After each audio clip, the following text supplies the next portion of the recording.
الحمد للہ وحدہ والصلاة والسلام علی من لا نبی بعدہ اما بعد اعوذ باللہ من الشیطان الرجیم بسم اللہ الرحمن الرحیم انا نحن نزلنا الذکر وانا له لحافظون صدق اللہ العظیم۔ اللہ تعالی نے قرآن کریم کی حفاظت کا مکمل انتظام فرمایا ہے۔ عالم بالا میں تو اس کو لوح محفوظ اور بیت العزت میں محفوظ فرمایا، اور زمین پر اس کی حفاظت اس طرح کی گئی کہ اس کو نبی اکرم صلی اللہ علیہ وسلم کے قلب و دماغ میں محفوظ کر دیا گیا، جیسا کہ قرآن کریم میں ارشاد ہے سنقرئک فلا تنسى، ہم بہت جلد آپ کو پڑھائیں گے پھر آپ کبھی نہیں بھولیں گے۔ اسی طرح امت کے سینوں میں بھی قرآن کریم محفوظ کر دیا گیا۔ قرآن کریم میں ارشاد ہے بل وآیات بینات فی صدور الذین اوتوا العلم، بلکہ وہ قرآن کی کھلی آیتیں ہیں جو اہل علم یعنی حفاظ کے سینوں میں موجود ہیں۔ شروع میں جب حضرت صلی اللہ علیہ وسلم پر وحی نازل ہوتی تھی تو آپ صلی اللہ علیہ وسلم ساتھ ساتھ دہرانے لگتے تھے تاکہ پوری طرح وحی کے الفاظ آپ کے سینے میں محفوظ ہو جائیں۔ اسی لیے پھر بعد میں اللہ تبارک و تعالی نے آپ صلی اللہ علیہ وسلم کو منع فرما دیا، فرمایا لا تحرک به لسانک لتعجل به ان علینا جمعہ وقرآنہ، کہ آپ قرآن کریم کو جلدی یاد کر لینے کے خیال سے اپنی زبان کو حرکت نہ دیں، بلا شبہ اس قرآن کو جمع کروانا اور پڑھوانا یہ ہمارے ذمہ ہے۔ اس آیت میں اللہ تعالی نے آپ صلی اللہ علیہ وسلم کو یہ اطمینان دلایا ہے کہ نزول وحی کے وقت وحی کے الفاظ کو یاد رکھنے کے خیال سے ان کو جلدی جلدی دہرانے کی ضرورت نہیں ہے۔ اللہ تعالی آپ کے حافظے میں ایسی قوت پیدا فرمائے گا کہ وحی نازل ہونے کے وقت ایک دفعہ وحی نازل ہونے کے بعد وہ وحی آپ کے سینے میں محفوظ ہو جائے گی۔ چنانچہ وحی نازل ہونے کے ساتھ ہی وہ آپ صلی اللہ علیہ وسلم کو یاد ہو جایا کرتی تھی۔ اس طرح قرآن کریم کا جو ہے، قرآن کریم کی حفاظت کا سب سے مؤثر اور محفوظ ذریعہ وہ خود حضرت صلی اللہ علیہ وسلم کی ذات گرامی اور آپ صلی اللہ علیہ وسلم کا حافظہ تھا۔ اسی طرح نزول وحی کے بعد آپ صلی اللہ علیہ وسلم فوراً کاتبان وحی کو بلا کر نازل شدہ آیات لکھوا دیا کرتے تھے۔ پھر مزید احتیاط کے طور پر آپ صلی اللہ علیہ وسلم رمضان المبارک کے مہینے میں جتنا قرآن نازل ہو چکا ہوتا تھا وہ حضرت جبرائیل علیہ السلام کو سنا دیا کرتے تھے۔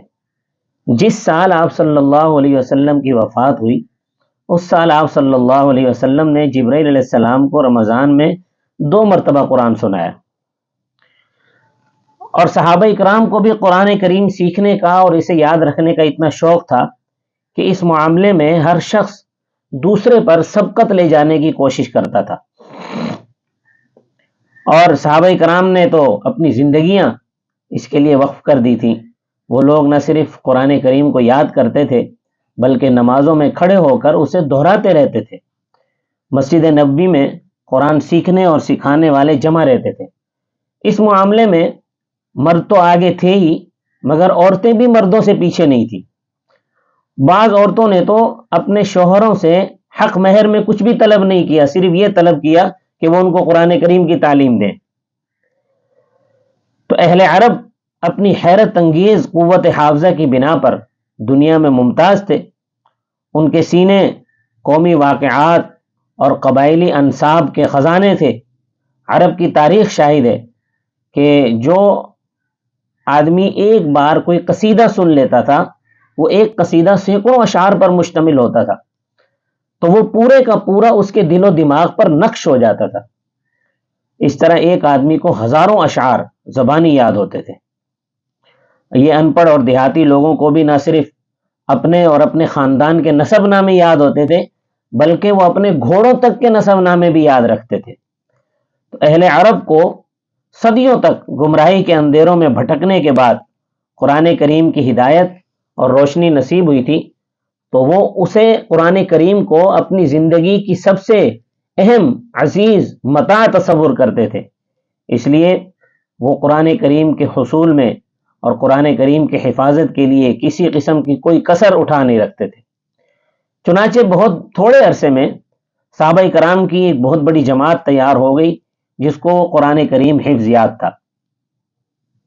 حفاظ قرآن کی اس جماعت میں جو چند صحابہ کرام تھے، ان میں حضرت ابوبکر صدیق رضی اللہ تعالیٰ عنہ، حضرت علی المرتضیٰ رضی اللہ تعالیٰ عنہ، حضرت عثمان غنی رضی اللہ تعالیٰ عنہ، حضرت طلحہ، حضرت سعد، حضرت عبداللہ بن مسعود، حضرت حذیفہ بن یمان، حضرت ابی بن کعب، حضرت زید بن ثابت، حضرت ابو ہریرہ، حضرت معاذ بن جبل، حضرت ابو دردہ، حضرت معاویہ، حضرت عبداللہ بن عمر، حضرت عبداللہ بن عباس، حضرت عمر بن عاص، حضرت عبداللہ بن زبیر، حضرت ابو موسیٰ اشعری، حضرت انس بن مالک، اور عورتوں میں حضرت عائشہ، حضرت حفصہ، حضرت ام سلمہ، حضرت ام ورقہ وغیرہ۔ اسلام کے ابتدائی زمانے میں چونکہ لکھنے پڑھنے والوں کی تعداد بہت کم تھی، کتابت و طباعت کے ذرائع موجود نہ تھے، اس لیے قرآن کریم زیادہ سے زیادہ لوگوں کو زبانی یاد کروا کر اس کی حفاظت کو یقینی بنایا گیا۔ اس وقت کے حالات کے تحت یہی محفوظ ترین اور قابل اعتماد طریقہ تھا، کیونکہ پورا قرآن کریم ایک ہی دفعہ میں اس ترتیب سے نازل نہیں ہوا جس ترتیب سے آج ہمارے پاس موجود ہے، بلکہ قرآن کریم ضرورت اور حالات کی مناسبت سے تھوڑا تھوڑا نازل ہوتا رہا۔ اس کے نازل ہونے کی کل مدت 23 سال ہے۔ 23 سال میں یہ قرآن مکمل ہوا۔ اس لیے حضرت صلی اللہ علیہ وسلم کے زمانے میں قرآن کریم کو کتابی شکل میں لکھ کر محفوظ کرنا ممکن نہ تھا۔ البتہ جس قدر حصہ نازل ہوتا تھا تو آپ صلی اللہ علیہ وسلم اس کو لکھنے کا حکم فرما دیتے تھے، اور کاتبین وحی اس کو متفرق اوراق پر، کھجور کی چھال پر، چمڑوں کے ٹکڑوں پر، بکری کے شانے کی ہڈیوں پر لکھ لیتے تھے، اور صحابہ کرام پھر اسی ترتیب سے اس کو یاد کر لیتے تھے۔ جس ترتیب سے حضرت صلی اللہ علیہ وسلم ان کو یاد کرنے کی تلقین فرمایا کرتے تھے، اسی ترتیب سے صحابہ یاد کر لیا کرتے تھے۔ حضرت زید بن ثابت رضی اللہ تعالیٰ عنہ فرماتے ہیں کہ میں رسول اللہ صلی اللہ علیہ وسلم کے لیے وحی کی کتابت کرتا تھا۔ جب آپ صلی اللہ علیہ وسلم پر وحی نازل ہوتی تو آپ کو سخت گرمی لگتی، آپ کے جسم اطہر پر پسینے کے قطرے موتیوں کی شکل میں نمودار ہو جاتے تھے، موتیوں کی مانند ڈھلکنے لگتے تھے۔ پھر جب یہ کیفیت ختم ہو جاتی تو میں شانے کی کوئی ہڈی یا کسی اور چیز کا ٹکڑا لے کر آپ کی خدمت میں حاضر ہو جاتا، آپ صلی اللہ علیہ وسلم لکھواتے جاتے اور میں لکھتا جاتا، یہاں تک کہ جب میں لکھ کر فارغ ہو جاتا تو قرآن کو نقل کرنے کے بوجھ سے مجھے ایسا محسوس ہوتا جیسے میری ٹانگ ٹوٹنے والی ہے اور میں کبھی چل نہیں سکوں گا۔ تو جب میں فارغ ہوتا تو آپ صلی اللہ علیہ وسلم مجھ سے پڑھواتے، بس میں پڑھ کر سناتا۔ اگر مجھ سے کوئی غلطی ہوتی، کوئی فروغ گزاشت ہوتی تو آپ صلی اللہ علیہ وسلم اس کی اصلاح فرما دیتے، پھر اس کو لوگوں کے سامنے بیان کر دیا جاتا، اس کو لوگوں کے سامنے لے آتے۔ آپ صلی اللہ علیہ وسلم نے وحی کی کتابت کے لیے بہت سے صحابہ کرام کو مقرر فرمایا ہوا تھا۔ سبحی صالحی نے اپنی کتاب علوم القرآن میں کاتبان وحی کی تعداد 40 تک شمار کیے۔ ان میں سے چند مشہور نام گنوا دیتا ہوں۔ حضرت ابوبکر رضی اللہ تعالیٰ عنہ، حضرت عمر فاروق رضی اللہ تعالیٰ عنہ، حضرت عثمان غنی رضی اللہ تعالیٰ عنہ، حضرت علی المرتضیٰ رضی اللہ تعالیٰ عنہ، حضرت ابی بن کعب، حضرت زبیر بن عوام، حضرت عبداللہ بن ابی سرح، حضرت حنزلہ بن ربیع، حضرت عبداللہ بن رواحہ، حضرت عامر بن فہیرہ، حضرت عمر بن عاص، حضرت ثابت بن قیس بن شماس، حضرت مغیرہ بن شعبہ، حضرت معاویہ بن ابی سفیان اور حضرت زید بن ثابت وغیرہ۔ یہ چند مشہور نام ہیں جو میں نے گنوا دیے۔ سامان کتابت کیا ہوتا تھا؟ حاکم نے مستدرک میں زید بن ثابت سے روایت کی ہے کہ انہوں نے کہا کہ ہم عہد رسالت میں رقاع یعنی ٹکڑوں کو جمع کیا کرتے تھے، اس حدیث میں رقا کا لفظ جو آیا ہے یہ رقا کی جمع ہے. اس کا اطلاق چمڑے کی جھلی، کپڑے یا پتے اور کاغذ کے ٹکڑے پر کیا جاتا ہے. تو اس حدیث سے پتہ چلتا ہے کہ عہد رسالت میں کاتبین وحی کس قسم کا سامان استعمال کیا کرتے تھے. مختلف روایات کا خلاصہ یہ ہے کہ نازل شدہ قرآن کریم کو پتھر کی پتلی اور چوڑی سیلوں پر، چمڑے کے ٹکڑوں پر تحریر کیا جاتا تھا. یہ تمام الفاظ مختلف روایات میں آئے ہیں، ان کی تھوڑی سی تشریح بھی بیان کر دیتا ہوں. لخاف یہ لخفتن کی جمع ہے، جو پتھر کی پتلی پٹی یا ٹکڑے کے لیے استعمال ہوتا ہے. اکتاف یہ کتفن کی جمع ہے، اونٹ یا بکرے کی شانے کی ہڈی کو کہتے ہیں، جس پر خشک ہونے کے بعد، اس ہڈی کو خشک ہونے کے بعد اس پر لکھا کرتے تھے. اقتاب یہ قطبن کی جمع ہے، یہ اونٹ کی کاٹھی یعنی اونٹ کے کجاوے کو کہتے ہیں. یہ چند چیزیں تھیں جن پر وحی کے الفاظ لکھے جاتے تھے. ہمارے پاس جو اس وقت قرآن کریم اس ترتیب کے ساتھ موجود ہے، یعنی یہ سورتوں کی جو ترتیب ہے، آیتوں کی جو ترتیب ہے، اور سورتوں سے پہلے بسم اللہ لکھنا ہے، یہ کچھ صحابہ کرام نے اپنی طرف سے یہ ترتیب مقرر نہیں کی، بلکہ یہ غیر اجتہادی امر ہے. یعنی یہ صرف اللہ تعالیٰ کے حکم اور اللہ تعالیٰ کے آگاہ کرنے پر موقوف اور مبنی ہے.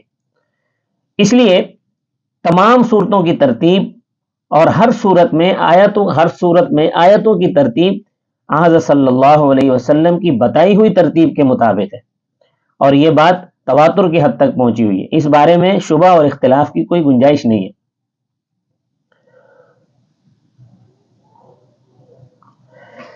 حضرت عثمان بن ابی العاص فرماتے ہیں کہ ایک مرتبہ حضرت صلی اللہ علیہ وسلم کی خدمت میں حاضر تھا. آپ صلی اللہ علیہ وسلم نے نگاہ اٹھائی اور فرمایا، پھر نگاہ نیچے کی، پھر فرمایا کہ میرے پاس حضرت جبرائیل آئے تھے.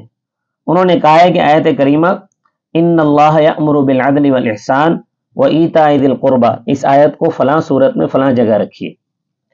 حضرت عثمان فرماتے ہیں کہ حضرت صلی اللہ علیہ وسلم کا معمول یہ تھا کہ جب کوئی وحی نازل ہوتی تھی، قرآن کریم کی کوئی آیت نازل ہوتی تھی یا قرآن کریم کا کوئی حصہ نازل ہوتا تھا، تو آپ صلی اللہ علیہ وسلم کاتبان وحی کو یہ ہدایت بھی فرمایا کرتے تھے کہ یہ آیت یہ فلاں صورت کی فلاں مقام پر یعنی فلاں آیت کے بعد رکھی جائے.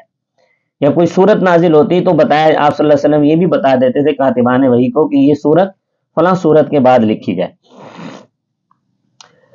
تو اس طرح قرآن کریم کو سب سے پہلے حضرت صلی اللہ علیہ وسلم نے ہی اپنی نگرانی میں لکھوایا اور مرتب کروایا تھا. اگرچہ قرآن کریم اس وقت کتابی شکل میں موجود نہیں تھا، کاغذ پر تحریر نہیں تھا، بلکہ متفرق قسم کی جھلیوں، ہڈیوں، کھجور کے پتوں وغیرہ پر تحریر تھا. بعض صحابہ کرام بھی اپنے طور پر قرآنی آیات کو جیسے جیسے نازل ہوتی رہتی تھیں اپنے پاس لکھتے رہتے تھے، جس کے نتیجے میں ان کے پاس قرآن کریم کے مکمل یا نامکمل نسخے موجود تھے. تو یہ سلسلہ اسلام کے ابتدائی زمانے سے جاری تھا.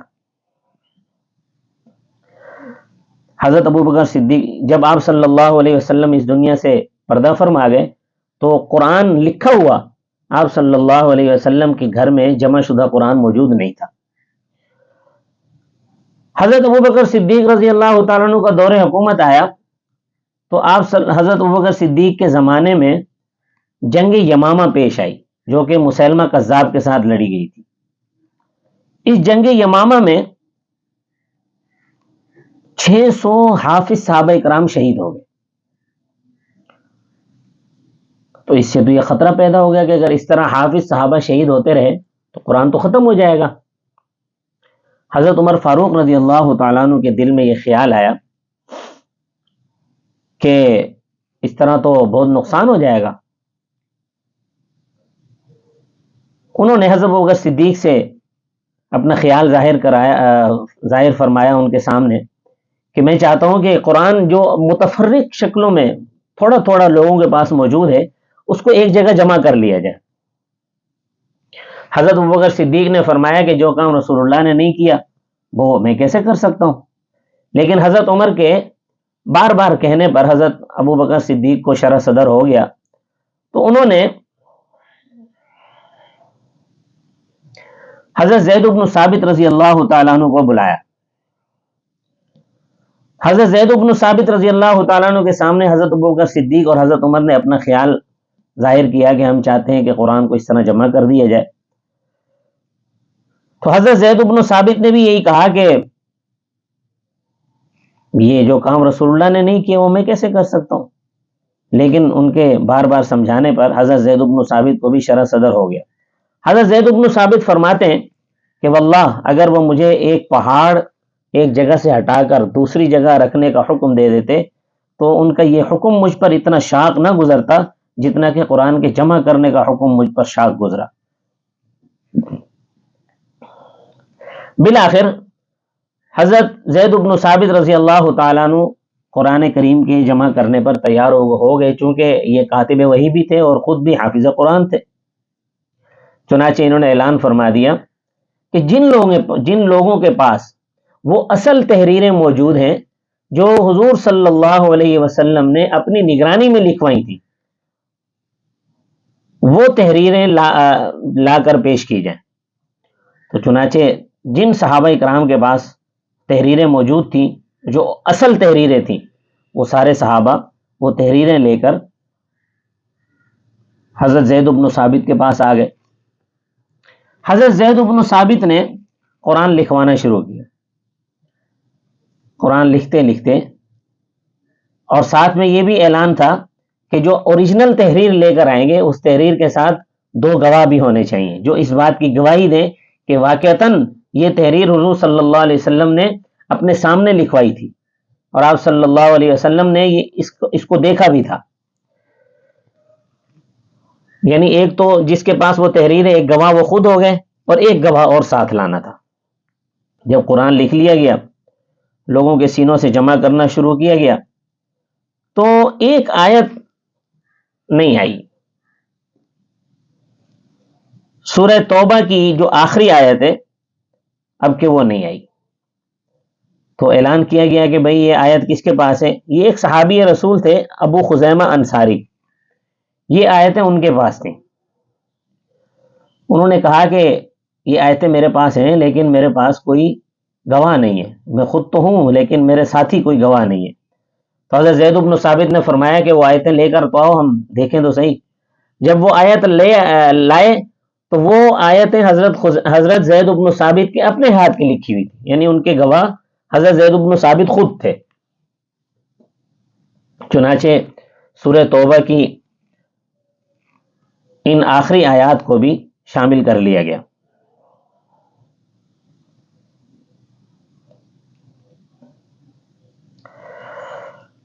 اس کے بعد قرآن کریم جب یہ جمع ہو گیا تو پھر حافظ صحابہ کرام بٹھائے گئے۔ حافظ صحابہ کرام اس قرآن کو ایک ایک صحابی پورا قرآن پڑھتا تھا اور جو لکھا ہوا قرآن تھا اس کے ساتھ ان کے پڑھنے کو ملان کیا جاتا تھا کہ آیا یہ صحیح لکھا گیا یا غلط لکھا گیا۔ یوں پورا قرآن جمع کیا۔ اب یہ جو قرآن جمع ہوا تھا یہ سورتوں کے اعتبار سے تھا، یعنی ان میں ایک ایک سورت الگ الگ لکھی گئی تھی، اس طرح پاروں کے اعتبار سے نہیں تھا یہ قرآن، سورتوں کے اعتبار سے یہ قرآن جمع کیا گیا تھا۔ یہ الگ الگ صورتیں لکھی ہوئی تھی۔ حضرت زید بن ثابت نے یوں صحابہ کرام حافظ صحابہ نے پڑھا اور اس ایک بڑی محنت شاقہ کے بعد پھر یہ پورا قرآن ایک کپڑے کے تھیلے میں بھر کر حضرت ابو بکر صدیق رضی اللہ تعالیٰ عنہ کے حوالے کر دیا۔ حضرت ابو بکر صدیق رضی اللہ تعالیٰ عنہ نے وہ قرآن جو تھا لکھا ہوا اپنی بیٹی حضرت عائشہ صدیقہ کے حوالے کر دیا، کیونکہ حضرت عائشہ صدیقہ ان کی بیٹی تھی اور قرآن کی کوئی آیت دیکھنی ہوتی تو وہ بیٹی کے گھر بلا جھجک جا سکتے تھے۔ چنانچہ یہ ایک نسخہ قرآن کریم کا تیار ہوا تھا۔ یہ پہلی مرتبہ قرآن کریم کو حضرت ابو بکر صدیق کے دور میں کاغذ پر لکھ کر جمع کیا گیا۔ حضرت عمر فاروق رضی اللہ تعالیٰ عنہ کے دور میں کثرت سے فتوحات ہوئیں۔ اسلام سرزمین عرب سے نکل کر روم، ایران کے دور دراز علاقوں تک پہنچ گیا، جہاں کے لوگوں نے بڑی تعداد میں اسلام قبول کیا۔ اس کے ساتھ ہی ان ممالک میں مسلمانوں کی آمد و رفت، جن میں خاصی تعداد حافظوں اور قاریوں کی ہوتی تھی، قرآن کریم کے حفظ کا سلسلہ بھی پھیلتا رہا۔ حضرت عمر فاروق رضی اللہ تعالیٰ عنہ نے بھی مملکت میں یہ اعلان کروا دیا کہ مسلمان اپنے بچوں کو زیادہ سے زیادہ قرآن حفظ کروائیں۔ اسلام کے ابتدائی زمانے میں قرآن صرف ایک ہی لغت یعنی لغت قریش پر نازل ہوا تھا۔ اس سے مختلف قبائل کے لوگوں کو قرآن کریم کی تلاوت میں دشواری پیش آئی، تو اللہ تعالیٰ نے حضرت صلی اللہ علیہ وسلم کو یہ اجازت دی کہ ایسے لوگوں کو جو کسی لفظ کو قریش کی لغت پر تلاوت کرنے سے معذور ہیں ان کو دوسرے لغات پر پڑھا دیں۔ چنانچہ حضرت صلی اللہ علیہ وسلم نے کچھ صحابہ کو بعض آیات دوسری لغات پر پڑھا دی تھی۔ اس کے علاوہ قرآن کریم 7 حرفوں پر نازل ہوا تھا۔ مختلف صحابہ کرام نے حضرت صلی اللہ علیہ وسلم سے اسے مختلف قراتوں کے مطابق سیکھا تھا۔ اس لیے صحابہ کرام جن اپنے شاگردوں کو قرآن کریم کی تعلیم دیتے وہ اپنے شاگردوں کو اسی قرات کے مطابق پڑھایا کرتے تھے جس قرات کے مطابق انہوں نے خود رسول اللہ صلی اللہ علیہ وسلم سے پڑھا تھا۔ قراتوں کا یہ اختلاف حضرت صلی اللہ علیہ وسلم کے زمانے میں بھی صحابہ کے درمیان باعث حیرت و نزاع بنتا رہا۔ چنانچہ جب بعض صحابہ بعض دوسرے صحابہ کو مختلف طریقوں پر مختلف قرات میں قرآن کی تلاوت کرتے ہوئے دیکھتے تھے تو انہیں تعجب ہوتا تھا۔ پھر معاملہ آپ صلی اللہ علیہ وسلم کی خدمت میں پیش کیا جاتا، جس پر آپ صلی اللہ علیہ وسلم دونوں کی تصدیق فرما دیا کرتے تھے کہ آپ صلی اللہ علیہ وسلم اس طرح تصدیق فرما دیتے تھے کہ یہ آیت اس طرح بھی نازل ہوئی ہے اور یہ آیت اس طرح بھی نازل ہوئی ہے۔ اسی قسم کا ایک واقعہ امام مسلم رحمۃ اللہ علیہ نے حضرت عمر رضی اللہ تعالیٰ عنہ کے حوالے سے نقل کیا ہے۔ حضرت عمر بیان کرتے ہیں کہ میں نے حشام بن حکیم بن حزام کو سورہ فرقان اس طریقے کے خلاف پڑھتے ہوئے سنا جس پر میں اس کی تلاوت کرتا تھا، اور خود حضرت صلی اللہ علیہ وسلم نے ہی مجھے یہ سورت پڑھائی تھی۔ تو فرماتے ہیں کہ قریب تھا کہ میں ان پر جھپٹ پڑوں، مگر پھر میں نے ان کو مہلت دی، یہاں تک کہ وہ تلاوت سے فارغ ہو گئے۔ پھر میں ان کی چادر کو ان کی گردن میں باندھ کر ان کو گھسیٹتے ہوئے آپ صلی اللہ علیہ وسلم کی خدمت میں لے کر حاضر ہو گیا اور عرض کی، یا رسول اللہ، میں نے ان کو سورہ فرقان اس طریقے کے خلاف پڑھتے ہوئے سنا ہے جس طریقے پر آپ نے مجھے پڑھائی ہے۔ بس رسول اللہ صلی اللہ علیہ وسلم نے فرمایا ان کو چھوڑ دو، تو فرماتے میں نے چھوڑ دیا۔ آپ صلی اللہ علیہ وسلم نے ان سے فرمایا پڑھو۔ انہوں نے جب پڑھی تو ہشام نے جب وہ سورت پڑھی اس کے بعد پھر آپ صلی اللہ علیہ وسلم نے مجھ سے فرمایا کہ اب تم پڑھو، بس میں نے بھی پڑھا تو آپ صلی اللہ علیہ وسلم نے فرمایا یہ اس طرح بھی نازل ہوئی ہے اور جس طرح ہشام پڑھ رہے ہیں یہ اس طرح بھی نازل ہوئی ہے۔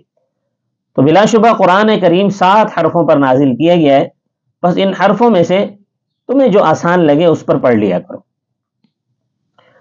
حضرت صلی اللہ علیہ وسلم کی جانب سے اس قسم کی اجازت حاصل ہو جانے کے بعد بہت سی آیات، متعدد لغات اور مختلف قراتوں کے ساتھ تلاوت کی جانے لگی۔ جب تک لوگ اس حقیقت سے واقف تھے کہ قرآن 7 حرفوں پر نازل ہوا ہے اور حضرت صلی اللہ علیہ وسلم نے کچھ لوگوں کو قریش کے لغت پر تلاوت کرنے سے معذور ہونے پر دوسری لغات پر بھی تلاوت کرنے کی اجازت دی ہے، اس وقت تک اس اختلاف سے کوئی خرابی پیدا نہیں ہوئی۔ پھر جب یہ اختلاف دور دراز شہروں اور ملکوں میں پہنچا جہاں لوگوں میں یہ بات عام نہیں ہوئی تھی کہ قرآن 7 حرفوں میں نازل ہوا ہے، تو اس سے لوگوں میں باہم اختلاف پیدا ہونے لگا۔ بعض لوگ اپنی قرات کو صحیح قرار دیتے تھے، دوسرے کی قرات کو غلط قرار دینے لگے۔ تو اس سے 2 باتوں کا اندیشہ ہوا۔ ایک تو یہ کہ لوگ قرآن کریم کی مختلف قراتوں کو غلط قرار دینے کی سنگین غلطی کا ارتکاب نہ کر بیٹھے، اور دوسرا یہ کہ یہ جو تنازع پیدا ہو رہا ہے اس کے تصفیے کی اور اعتماد کی کوئی صورت نہ تھی سوائے یہ کہ جو حضرت زید بن ثابت کا لکھا ہوا نسخہ موجود تھا وہ تو مدینہ منورہ میں موجود تھا، اس کے علاوہ اور کوئی نسخہ دنیا میں موجود نہیں تھا۔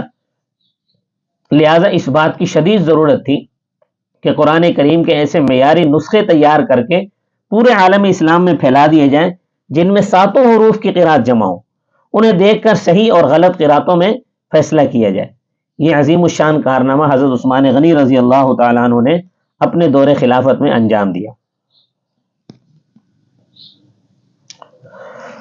ایک اور واقعہ بھی اس میں ہوا اس حضرت عثمان غنی رضی اللہ تعالیٰ عنہ کو اس قرآن کے جمع کرنے کا محرک بننے میں ایک اور واقعے نے بھی کردار ادا کیا. وہ واقعہ یہ تھا کہ کرمان کی جنگ میں حضرت حذیفۃ بن الیمان رضی اللہ تعالیٰ عنہ نے بھی صحابہ کرام میں اور مسلمانوں میں دیکھا کہ وہ قرآن میں اختلاف کر رہے ہیں.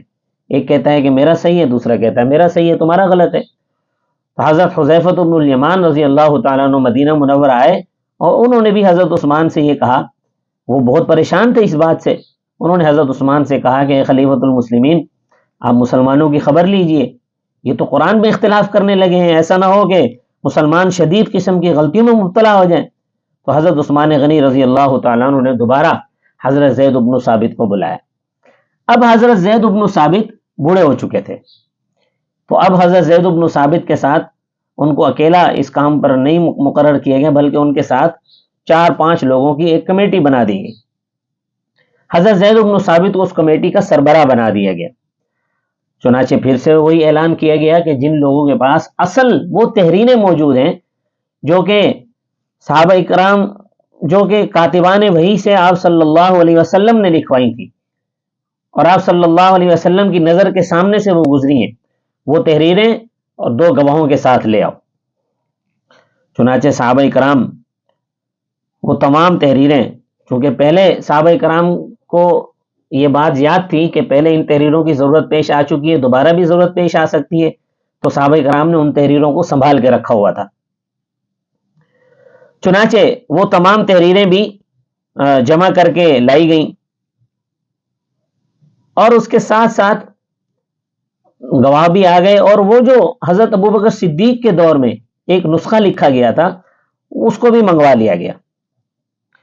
اب حضرت زید بن ثابت نے دوبارہ سے قرآن لکھنا شروع کیا. حضرت عثمان غنی رضی اللہ تعالیٰ عنہ کے اس دور میں قرآن کریم جمع کرنے کے لیے ایک مختلف طریقہ اختیار کیا گیا. وہ یہ کہ مصحف میں وہ چیز درج کی جائے جس کے قرآن ہونے کا قطعی یقین ہو اور جس کی صحت حضرت صلی اللہ علیہ وسلم سے ثابت ہو، وہ منسوخ التلاوت نہ ہو. نمبر 2، چاروں صحابہ نے حضرت ابو بکر کے نسخے کو، جو کہ حضرت عمر نے اپنے دور خلافت میں حضرت حفصہ کے پاس رکھوا دیا تھا، حضرت ابو بکر نے حضرت عائشہ کے پاس رکھوایا تھا، پھر جب حضرت عمر کا دور آیا تو انہوں نے حضرت عائشہ سے لے کے حضرت حفصہ کے پاس رکھوا دیا تھا. جو کہ حضرت حفصہ کے پاس محفوظ تھا اس کو اصل قرار دیا تاکہ ان کا جمع کردہ قرآن حضرت ابو بکر صدیق کے جمع کردہ صحیفے کے بالکل مطابق ہو، اس کے بارے میں کسی قسم کے شک و شبے کی گنجائش باقی نہ رہے. تیسرا یہ طریقہ تھا کہ تمام صورتوں کو ترتیب کے ساتھ ایک ہی مصحف میں لکھا جائے، کیونکہ حضرت ابوبکر صدیق کے نسخے میں صورتیں بغیر ترتیب کے لکھی ہوئی تھیں، ہر صورت الگ الگ کر کے لکھی ہوئی تھی، جیسا میں نے پہلے بیان کیا. چوتھا یہ تھا کہ زائد لغات اور وجوہ کو حذف کر کے صرف قریش کی لغت پر قرآن کو جمع کیا جائے. اسی لیے قرآن کریم کے الفاظ پر نقطے اور اعراب یعنی زبر زیر پیش یہ نہیں لگائے گئے تاکہ تمام متواتر قراتوں کے مطابق قرآن کو پڑھا جا سکے. مثلا ننشزھا یہ ایک لفظ ہے، اس کو اس طرح لکھا گیا کہ اس کے اوپر نقطہ بھی کوئی نہیں تھا اور اس پر اعراب بھی کوئی نہیں تھا، نہ زبر زیر پیش کچھ بھی نہیں تھا، تاکہ اس کو ننشزھا اور ننصرھا دونوں طرح سے پڑھا جا سکے، کیونکہ دونوں طرح سے آپ صلی اللہ علیہ وسلم سے منقول ہے اور دونوں قراتیں صحیح ہیں. اسی طرح ان جاءکم فاسق بنبأ فتبینوا میں جو فتبینوا ہے اس میں بھی کوئی اعراب وغیرہ نہیں لگائے گئے، کوئی نقطہ وغیرہ نہیں لگایا گیا. کیوں؟ تاکہ یہ فتبینوا بھی پڑھا جا سکے اور فتثبتوا بھی پڑھا جا سکے. یہ فتثبتوا بھی نقل کیا گیا ہے آپ صلی اللہ علیہ وسلم سے. اسی طرح فتلقى آدم من ربه کلمات میں یہاں پر بھی کوئی نقطہ اور کوئی اعراب وغیرہ نہیں لگائے گئے تاکہ کلماتن کا جو لفظ ہے یہ کلماتن اور کلماتن دونوں طریقے سے پڑھا جا سکے. چنانچہ دوبارہ قرآن کو جمع کر کے حضرت عثمان غنی رضی اللہ تعالیٰ عنہ نے 5 نسخے اس کے تیار کروائے. اب کہ سورہ احزاب کی 2 آیتیں نہیں آئیں تو وہ ایک صحابی جو ہے وہ ان کے پاس تھی وہ سورہ احزاب کی 2 آیتیں. چنانچہ انہوں نے کہا کہ میرے پاس جو آیتیں تھیں وہ تو آیتیں تو میرے پاس موجود ہیں، لیکن میرے جو ساتھی تھے، جو گواہ تھے، وہ ایک جنگ میں شہید ہو گئے، لہٰذا اب میرے پاس آیتیں تو موجود ہیں مگر میرے پاس گواہ کوئی نہیں ہے۔ تو حضرت زید بن ثابت رضی اللہ تعالیٰ عنہ نے ان سے کہا کہ آپ لے کر تو آئیں وہ آیتیں، ہم دیکھ لیتے ہیں۔ چنانچہ یہ صحابی وہ صحابی تھے کہ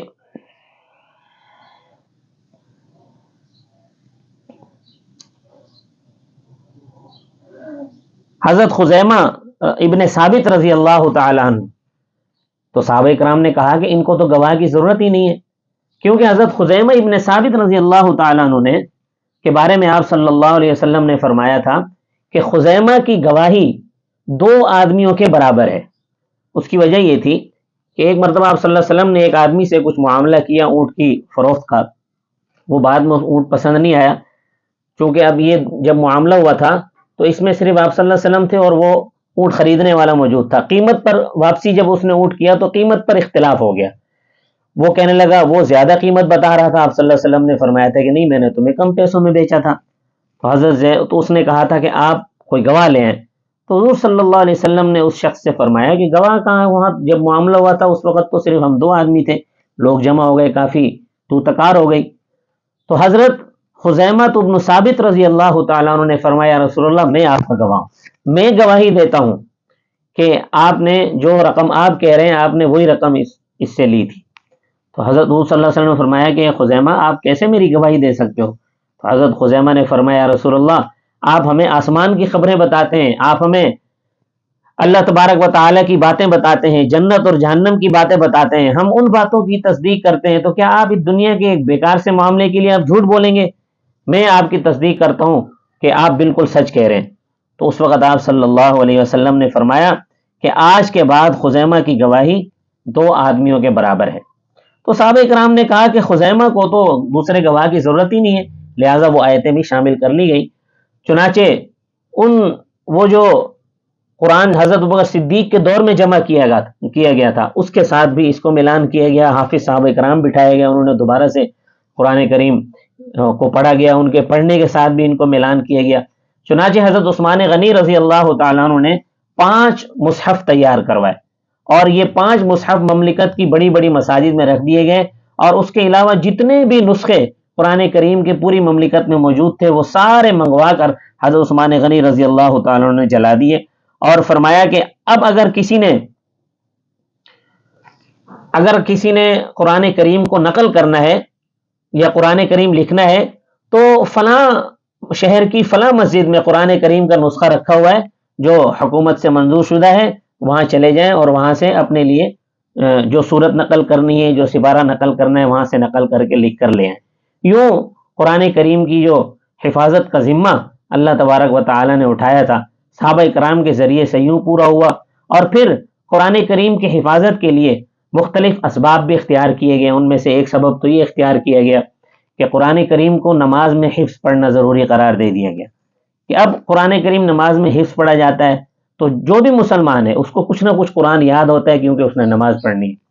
دوسرا طریقہ یہ اختیار کیا گیا کہ بچوں کے سینوں کے اندر قرآن کریم کو امت نے جو ہے وہ یاد کروانا شروع کر دیا، اور آج تک یہ سلسلہ چل رہا ہے، انشاءاللہ قیامت تک چلتا رہے گا۔ اور تیسرا طریقہ یہ اختیار کیا گیا کہ رمضان المبارک کے مہینے میں پورا قرآن کریم تراویح میں سنانا ضروری قرار دیا گیا۔ یہ 3 طریقے اختیار کیے گئے۔ اس لیے حافظ قرآن جو ہوتا ہے وہ گویا قرآن کریم کی حفاظت کا جو ذمہ اللہ نے اٹھایا ہے وہ اس میں اپنا حصہ ڈال رہا ہوتا ہے، اس لیے حافظ قرآن کا احترام کرنا چاہیے۔ قرآن کریم کو اپنے بچوں کے سینوں میں محفوظ کریں اور اس میں قرآن کریم کی حفاظت میں اپنا حصہ ڈالیں۔ اللہ تبارک و تعالی مجھے اور آپ کو اپنے بچوں کے سینوں میں قرآن کریم محفوظ کرنے کی توفیق عطا فرمائے۔ یہ اس کو بالکل ہلکا نہ لیں، بلکہ قرآن کریم کے فضائل کے درس میں یہ باتیں بتا چکا ہوں کہ قرآن کریم حفظ کرنے والے کا کیا مقام ہے۔ اللہ تبارک و تعالی مجھے اور آپ کو عمل کی توفیق عطا فرمائے۔ وما علینا الا البلاغ المبین۔ آج کا درس تھوڑا غالباً طویل ہو گیا ہے، چونکہ یہ ایک موضوع تھا تو اس لیے میں نے سوچا کہ یہ موضوع پورا کر لیا جائے۔ وما علینا